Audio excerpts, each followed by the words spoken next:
नमस्कार, मैं ज्योति निषाद। रुक करेंगे खबरों की ओर। गंगानगरी ऋषिकेश में प्रमुख बाजारों और मार्गों पर बिजली लाइन अंडरग्राउंड की जाएगी। इसके लिए केंद्र सरकार ने 547 करोड़ रुपए की मंजूरी दी, जिसके लिए मुख्यमंत्री पुष्कर सिंह धामी ने प्रधानमंत्री नरेंद्र मोदी का आभार व्यक्त किया। ऋषिकेश कुंभ क्षेत्र में विद्युत लाइनों ने भूमिगतकरण और ऋषिकेश, हरिद्वार और देहरादून में विद्युत प्रणाली को स्वचालित किए जाने के लिए डीपीआर के सापेक्ष केंद्र सरकार के कुल 87,8783 करोड़ की स्वीकृति मिली है, जिससे क्षेत्र में बिजली लाइन भूमिगत होने से ऋषिकेश शहर के नागरिकों को विशेष सुविधा मिलेगी।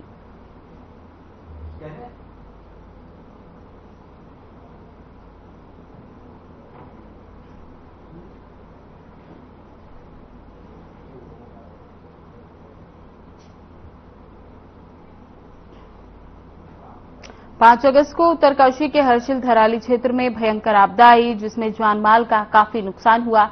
तो वहीं धराली आपदा की ताजा स्थिति को लेकर मुख्यमंत्री पुष्कर सिंह धामी ने अपना बयान दिया। भारत सरकार की एजेंसियों के प्रयासों से, राज्य सरकार की एजेंसियों के प्रयास से सेना, ITBP, BRO, NDRF, SDRF, police और प्रशासन सबके प्रयासों से धराली क्षेत्र में बिजली की व्यवस्था बहाल हो गई और अब मोबाइल नेटवर्क कनेक्टिविटी ठीक हो गई। वैली ब्रिज भी बनकर तैयार हो गया है।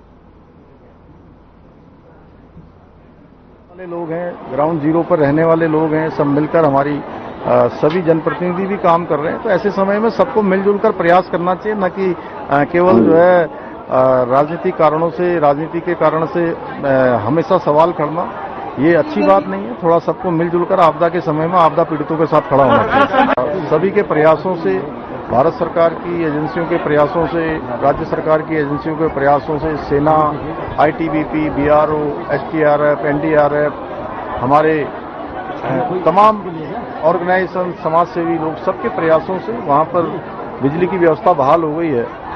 मोबाइल नेटवर्क ठीक हो गया है, वैली ब्रिज का निर्माण हो चुका है और मशीनें वहां पर पहुंच गई हैं। वहां पर काम चल रहा है और जैसे ही बड़ी मशीनें वहां पहुंचेंगी तो और तेजी से काम चलेगा। उत्तराखंड के कैबिनेट मंत्री सुबोध उनियाल को मुख्यमंत्री पुष्कर सिंह धामी ने संसदीय कार्य मंत्री का अतिरिक्त स्वभार सौंपा। नई जिम्मेदारी के तहत वे विधानसभा में सरकार के कार्यों को सुचारू रूप से संचालित करने में महत्वपूर्ण भूमिका निभाएंगे।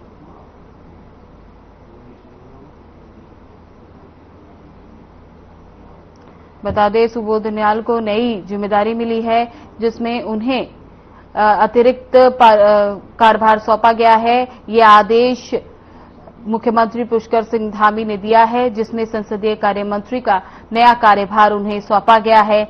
वो अब संसद में नया कार्यभार संभालेंगे।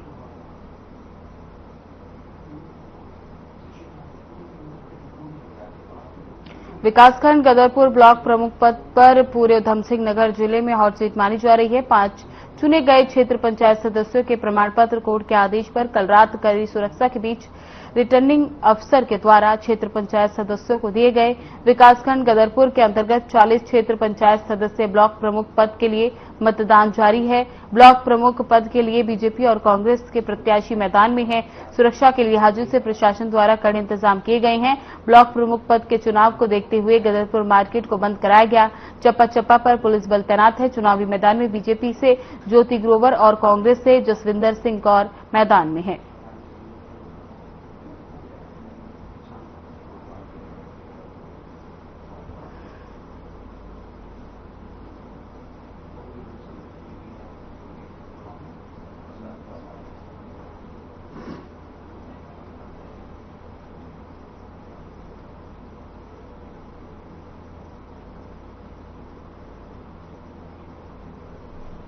बीजेपी ने अब तक 12 में से 5 जिलों में निर्विरोध जिला पंचायत अध्यक्ष बना लिए। वहीं बीजेपी का दावा है कि 11वां ब्लॉक प्रमुख भी निर्विरोध चुना जाएगा। वहीं मंत्री सुबोध उनियाल का दावा है कि बीजेपी प्रदेश की 12 जिला पंचायत सीटों पर फतह करेगी।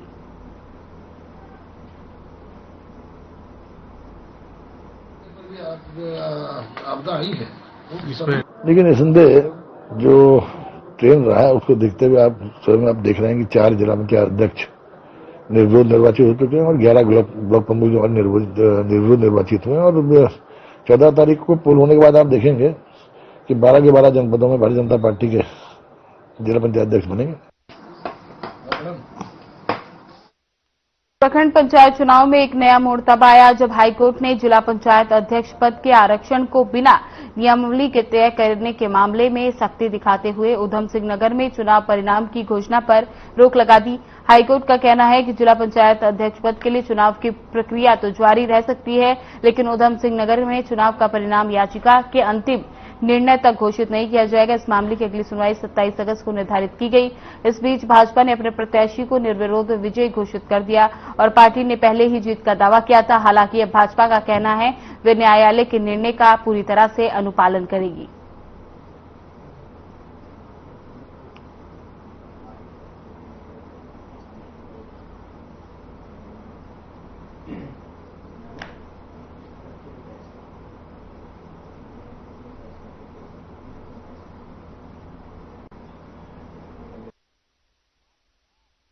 देखिए, निर्विरोध घोषित करने का काम निर्वाचन आयोग का है और जो चुनाव की प्रक्रिया है उस प्रक्रिया के तहत जब कोई उम्मीदवार सामने न हो तो निश्चित रूप से निर्विरोध वो निर्वाचित हुए हैं।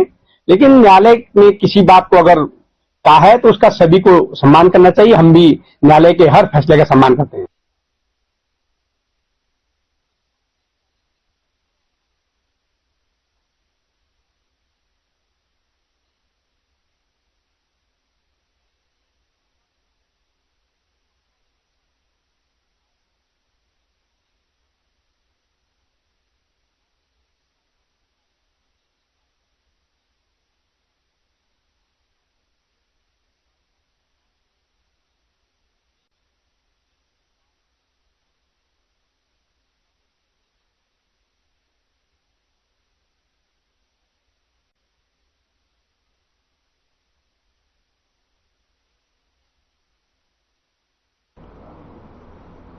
उत्तराखंड की ग्रीष्मकालीन राजधानी गैरसैंण में प्रस्तावित विधानसभा का मानसून सत्र पूर्व निर्धारित समय के अनुसार 18 अगस्त से 22 अगस्त तक संचालित होगा। बीते कुछ दिनों में प्रदेश में हो रही लगातार आपदाओं, दूरग्रस्त सड़कें और मौसम के बदलाव मिजाज के कारण सत्र को लेकर संशय की स्थिति बनी हुई है। प्रदेश भर में भूस्खलन और भारी बारिश के चलते ऐसे अटकलें लगाए जा रहे थे कि या तो सत्र की तारीख आगे बढ़ेगी या तो फिर उसे देहरादून स्थानांतरित कर दिया जाएगा। इन अटकलों को बल इसलिए मिला क्योंकि कई प्रमुख मार्गों पर यातायात अभी बाधित है और सुरक्षा व्यवस्था एक बड़ी चुनौती बना हुआ है। इन तमाम कयासों पर तब विराम लगाया गया जब कैबिनेट बैठक के बाद कैबिनेट मंत्री सौरभ बहुगुणा ने स्पष्ट कर दिया कि विधानसभा सत्र गैरसैंण में ही निर्धारित तिथियों पर आयोजित किया जाएगा। उन्होंने कहा कि सरकार मानसून सत्र को लेकर पूरी तरह तैयार है और कोई बदलाव नहीं किया जाएगा।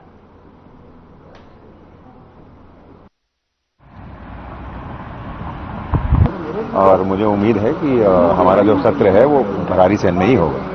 और धराली में जिस तरीके से जो आपदा आई है वहाँ पर कितना और जिस तरीके से जो कितना नुकसान जो है वो हुआ है? देखिए, नुकसान आपको मालूम है 5 तारीख को जो आपदा आई थी उससे बहुत भारी नुकसान वहाँ पर हुआ है। लगातार सरकार की सारी मशीनरी वहाँ पर लगी हुई है, रेस्क्यू मिशन चल रहा है। केंद्र सरकार में माननीय हमारे प्रधानमंत्री जी का, गृह मंत्री जी का धन्यवाद करूंगा।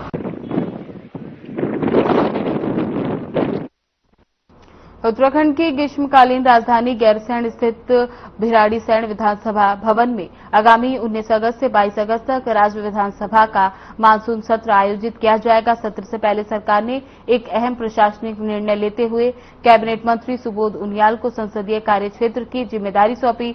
पूर्व संसदीय कार्य मंत्री प्रेमचंद अग्रवाल द्वारा 16 मार्च को अपने पद से इस्तीफा दिए जाने के बाद ये पद खाली चल रहा था। उसके पास संसदीय कार्य के साथ साथ शहरी विकास और वित्त मंत्रालय की जिम्मेदारी भी थी। इस्तीफे के बाद ये सभी विभाग मुख्यमंत्री पुष्कर सिंह धामी के पास आ गए। मानसून सत्र की तिथियों को लेकर पहले ही 11 जुलाई को कैबिनेट बैठक में निर्णय लिया गया था, लेकिन संसदीय कार्य मंत्री की नियुक्ति को लेकर असमझ बना हुआ था। इससे राजनीतिक हलके में कई तरह के अटकलें लगाए जा रहे थे। आखिरकार 13 अगस्त की शाम मुख्यमंत्री कार्यालय द्वारा जारी आदेश में कैबिनेट मंत्री सुबोध उनियाल को संसदीय कार्य मंत्री नियुक्त किए जाने की घोषणा कर दी गई।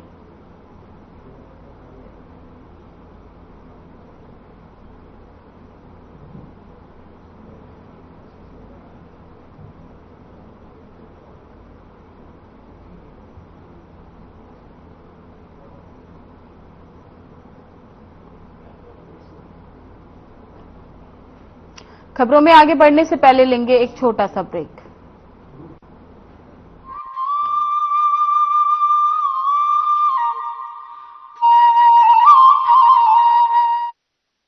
प्रधानमंत्री श्री नरेंद्र मोदी के मार्गदर्शन में मुख्यमंत्री श्री पुष्कर सिंह धामी ने कई ऐतिहासिक फैसले लिए हैं जो देवभूमि उत्तराखंड की सांस्कृतिक विरासत और विकास को आगे बढ़ाने में निर्णायक साबित हुए हैं। मुख्यमंत्री श्री पुष्कर सिंह धामी की दूरदर्शी सोच से आजाद भारत के इतिहास में समान नागरिक संहिता लागू करके नए युग का शुभारंभ करने वाला उत्तराखंड देश का पहला राज्य बना है। देवभूमि उत्तराखंड के संसाधनों और जमीनों को बचाए रखने के लिए जनभावनाओं के अनुरूप सख्त भू कानून लागू किया गया है। प्रदेश में पहली बार जबरन धर्मांतरण को संज्ञेय अपराध माना गया है और दोष सिद्ध होने पर 10 साल की गैर जमानती सजा का प्रावधान किया गया है। उत्तराखंड में देश का सबसे सख्त नकल विरोधी कानून लागू किया गया है। प्रदेश में पहली बार सरकारी नौकरियों में महिलाओं को 30% क्षैतिज आरक्षण प्रदान किया जा रहा है। राज्य में 23,000 से अधिक सरकारी नौकरियों में युवाओं को पारदर्शी प्रक्रिया से नियुक्ति दी गई है। डबल इंजन सरकार के कुशल नेतृत्व में G20 बैठकों से उत्तराखंड को ग्लोबल पहचान मिली है। इन्वेस्टर्स समिट से प्रदेश में निवेश के नए द्वार खुले हैं। राष्ट्रीय खेलों का भव्य और सफल आयोजन हुआ है और देश भर में खेल भूमि के तौर पर आधुनिक उत्तराखंड की पहचान बनी है। उत्तराखंड के पर्यटन को नए आयाम देने के लिए प्रदेश में पहली बार शीतकालीन यात्रा की ऐतिहासिक पहल की गई है। डबल इंजन सरकार के कुशल प्रबंधन से ही सिलक्यारा टनल से 41 श्रमिकों का सफल रेस्क्यू किया गया। नीति आयोग की SDG इंडेक्स में उत्तराखंड को देश में पहला स्थान मिला है। मजबूत संकल्प और कुशल नेतृत्व से बढ़ा है देवभूमि का मान, बनी है समृद्ध, सशक्त और आत्मनिर्भर उत्तराखंड की पहचान।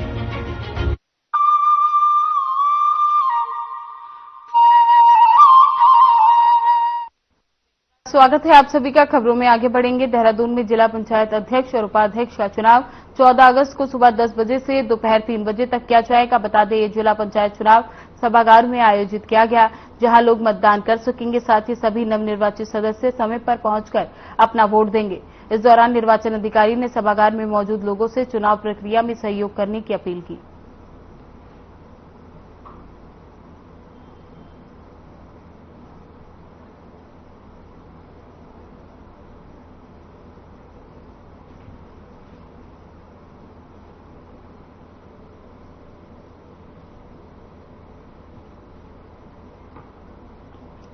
धराली में आई आपदा के नुकसान का सरकार अब तक आकलन कर रही है, जहां आपदा के दौरान किसानों की हुई क्षति का आकलन किया जा चुका, जिस पर कृषि मंत्री गणेश जोशी ने कहा कि उत्तरकाशी में आपदा के दौरान किसानों का 7 करोड़ 18 लाख का नुकसान हुआ, जिसकी भरपाई जल्द की जाएगी। सरकार किसानों के साथ खड़ी है और जो भी नुकसान हुआ है उसका भुगतान किया जाएगा।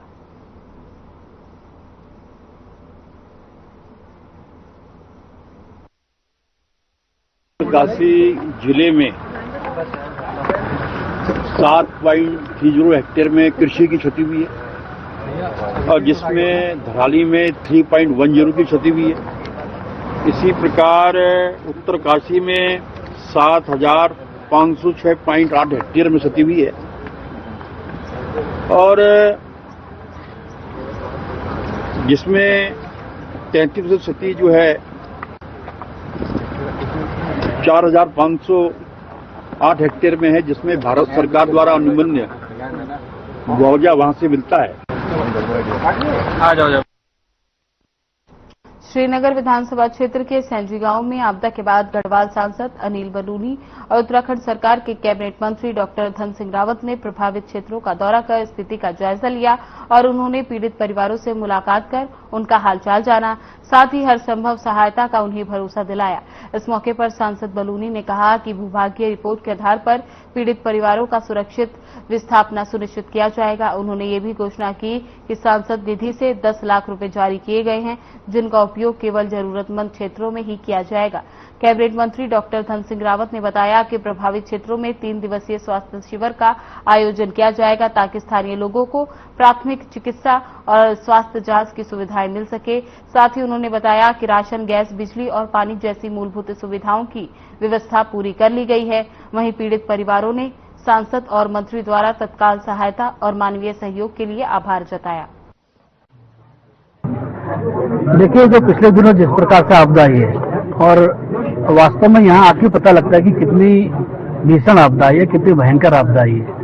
बहुत बड़ी संख्या में लोगों के घरों की हानि हुई है, लोगों के संपत्ति का नुकसान भी हुआ है और सारी चीजों का आकलन किया जा रहा है। हमारी राज्य सरकार पूरी ताकत के साथ और हमारे मंत्री धन सिंह रावत जी सब लोग यहाँ लगे हुए हैं, आकलन कर रहे हैं जो नुकसान हुआ है। हमने सब ग्रामवासियों को ये आश्वासन दिया है कि इस गांव को जो सुविधा देनी है, जो नुकसान हुआ उसकी भरपाई किस प्रकार से होनी है। पूरे क्षेत्र में आया हूँ और माननीय सांसद जी हमारे साथ में आ रखे हैं। मैंने आज भी सभी जिला के अधिकारियों के साथ बैठक की है और जो लोग विस्थापन करना पड़ेगा उसका विस्थापन किया जाएगा। बिजली, पानी, रोड कनेक्टिविटी जो है पूरी अब हम पूरे क्षेत्र में 1 हफ्ते तक हो जाएगी पूरी। राशन की अब कोई कमी नहीं है। आप देख रहे हैं कि बिजली सब जगह, बिजली की व्यवस्था पूरी हो गई है और ये पुल भी 16 तारीख तक हमारी लास्ट डेट है कि 16 तारीख तक इसको बनाना है। मुझे लगता है कि 16 तारीख तक या 17। भारी वर्षा से प्रभावित पौड़ी जनपद के क्षेत्रों में तत्काल राहत और पुनर्वास कार्यों की समीक्षा के लिए कलेक्टर सभागार में कैबिनेट मंत्री सतपाल महाराज और डॉक्टर धन सिंह रावत की अध्यक्षता में समीक्षा बैठक का आयोजन किया गया। बैठक में जिले के वरिष्ठ अधिकारियों सहित संबंधित विभागों के प्रतिनिधि भी उपस्थित रहे। इस दौरान कैबिनेट मंत्री सतपाल महाराज ने अधिकारियों को निर्देशित किया कि सभी प्रभावित परिवारों को शीघ्र राहत राशि उपलब्ध कराई जाए और क्षेत्र में मूलभूत सुविधाओं की बहाली को सर्वोच्च प्राथमिकता दी जाए। उन्होंने विशेष रूप से मोटर मार्गों की कनेक्टिविटी बनाए रखने, विद्युत लाइन की मरम्मत, पेयजल योजनाओं की बहाली, पशुपालन के लिए चारा भूसा की आपूर्ति और कृषि क्षति की भरपाई हेतु प्रभावी कदम उठाने को कहा। मंत्री सतपाल महाराज ने पूर्ति विभाग को निर्देश दिए कि पर्याप्त मात्रा में राशन और खाद्य सामग्री प्रभावित क्षेत्रों में तुरंत भेजी जाए। आपदा प्रभावित क्षेत्रों में मनरेगा के माध्यम से मरम्मत कार्य शुरू कराया जाए। आज पौड़ी जिले में मुख्यालय में आपदा की बैठक ली गई और सभी अधिकारियों को निर्देश दिए गए कि जो पाइप टूटे हुए हैं उनको जोड़ा जाए, पानी के फिर से उसका संचालन किया जाए, उसका प्रवाह, और इसके साथ साथ रोड जहां टूट गए हैं तो रोडों को मरम्मत की जाए और जो राहत राशि है वो मिले तत्काल लोगों को। दैवी आपदा से चौपड़ाखाल तहसील अंतर्गत ग्राम कोटा में बाढ़ की चपेट में आने के कारण रामेश्वरी देवी का निधन हुआ है और राहत सहायता के रूप में उनके पुत्र जितेंद्र को 4 लाख की राशि वितरित की गई है। विधानसभा क्षेत्र के अंतर्गत 13 परिवारों को प्रति परिवार 6,500 के हिसाब से 4,74,500 रुपए की राशि वितरित की गई है। पूरे जिले के आपदा की एक बैठक ली है, उसमें 6 चीजों पे पूरा फोकस है। एक तो गांव में सब जगह राशन समय पे पहुंच जाए, गैस की आपूर्ति समय पे हो जाए, सभी गांव में पानी की व्यवस्था जो है 4-5 दिन में करने के हमने आदेश दिए हैं, सभी रोडों को खोलने का आदेश दिए हैं। साथ में ये भी कहा हमने कि जो गांव के रास्ते टूटे हैं उनको जल्दी शीघ्र बनाया जाए, लोगों को समय पे मुआवजा दिया जाए और जो लोग बहुत दिक्कत में हैं, जिनको कि विस्थापन करना है, उनके बहुत जल्दी जो है विस्थापन की भी कार्रवाई की जाए ताकि काम जल्दी हो जाए। और जितनी रोडें हमारी ब्लॉक हो रखे हैं, अब पैसा सरकार की तरफ से चला गया है, तो अब हमने भी कहा कि जल्दी रोडें जो है सुचारू रूप से शुरू की जाए। साथ में ये भी हमने आदेश दिए हैं कि जहां जहां स्कूलों के पुस्ते टूटे हैं या जहां स्कूलें टपक रहे हैं, 20 करोड़ रुपए सरकार ने आपदा की मद से स्कूलों के मरम्मत के लिए भी दे दिए हैं। तो अब विभागों को एक्शन मोड पे रहने का काम दिया है।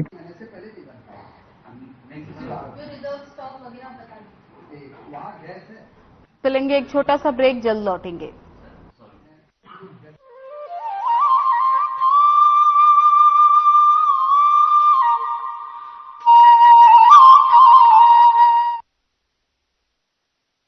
प्रधानमंत्री श्री नरेंद्र मोदी जी के मार्गदर्शन में हर घर तिरंगा आज एक राष्ट्रीय जन भागीदारी अभियान बन चुका है। देश की हर कोने में इस अभियान की गूंज सुनाई दे रही है और इसी कड़ी में मुख्यमंत्री श्री पुष्कर सिंह धामी के नेतृत्व में देवभूमि उत्तराखंड भी इस अभियान में देशभक्ति की एक अनूठी मिसाल प्रस्तुत कर रहा है। राज्य में गांव से लेकर शहरों तक विद्यालयों, महाविद्यालयों और सार्वजनिक स्थलों पर तिरंगा रंगोली, सांस्कृतिक प्रस्तुतियां, रैलियां, तिरंगा मेला व प्रदर्शन एवं ध्वजारोहण समारोह आयोजित किए जा रहे हैं। आइए हम सब इस राष्ट्रीय जन भागीदारी आंदोलन के गौरवान्वित स्वयंसेवक बने इस अभियान के अंतर्गत 15 अगस्त तक अपने अपने घरों, कार्यालय और आस पड़ोस में तिरंगा फहराएं। अब बारी है आपकी भागीदारी की। गर्व से सेल्फी लें और www.हरघरतिरंगा.com पर अपलोड करें। ये केवल एक उत्सव नहीं, ये राष्ट्र के प्रति हमारा प्रण है। हमारा स्वतंत्रता दिवस हमारे तिरंगे और हमारे राष्ट्र की प्रगति के प्रति हमारी प्रतिबद्धता को दोहराने का समय है। पिछले साल की तरह ही इस बार भी हमें हर घर तिरंगा फहराना है। आइए हर घर तिरंगा अभियान को जन जन का उत्सव बनाएं।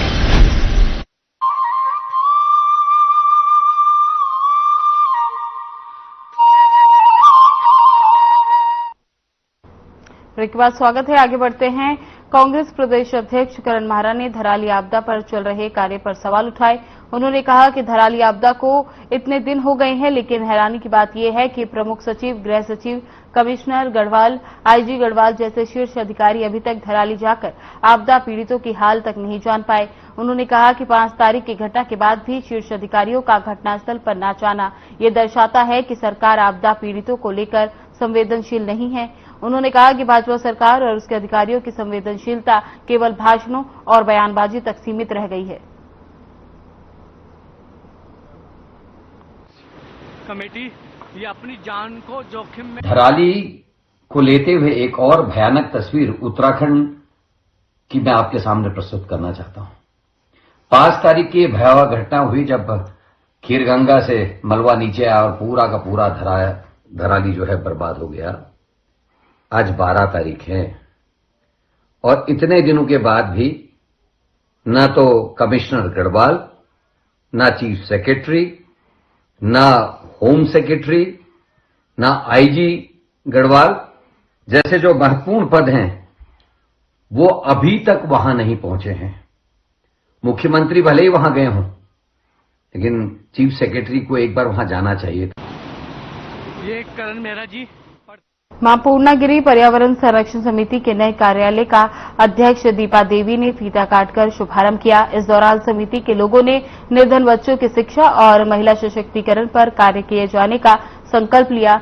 अध्यक्ष दीपा देवी ने कहा कि समिति द्वारा वृहद वृक्षारोपण, स्वच्छता अभियान के अलावा इको ब्रिक्स पर तेजी से कार्य किया जा रहा है। इस अवसर पर उन्होंने अपनी टीम के अलावा जिलाधिकारी चंपावत, मुख्यमंत्री कैंप कार्यालय टनकपुर और मुख्यमंत्री पुष्कर सिंह धामी का आभार व्यक्त किया।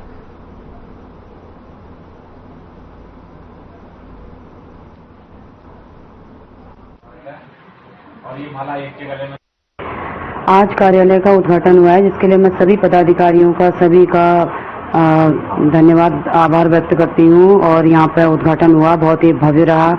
और जैसा कि टनकपुर में हमारा जो मां पूर्णागिरी पर्यावरण संरक्षण समिति का उद्घाटन हुआ है, यहाँ पर सभी हमारे पदाधिकारी मौजूद रहे और बहुत ही भव्य और रहा यहाँ पे। और 3 साल से लगातार जो हमारी मेहनत रही, जो हमारा काम रहा, हमारी समिति का काम रहा, तो इको वृक्ष को लेकर रहा, तो ये मेहनत हम धीरे धीरे करते आए और आगे को भी हमारा ये इको वृक्ष का मोटिव आगे को भी जारी रहेगा।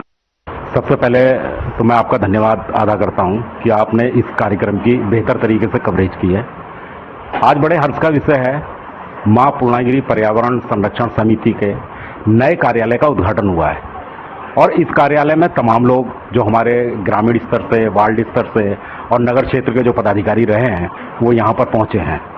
कार्यक्रम के उद्घाटन के साथ ही कई बिंदुओं पर जो बैठक हमने की उस पर चर्चा की गई है और आने वाले समय में जो समिति के मुख्य कार्य हैं उनको किया जाएगा, भले ही स्वच्छता से संबंधित हो, वृक्षारोपण से संबंधित हो। और मुख्य मोटिव ये रहेगा कि इको ब्रिक्स, जिसको आज राज्य की सरकार भी उसको बहुत ज़्यादा महत्व दे रही है और माननीय मुख्यमंत्री और जिलाधिकारी महोदय द्वारा भी इसको व्यापक स्तर पर ले जाने की बात कही गई है। और ये माला एक के गले में नहीं पड़ रही है, सबके गले में।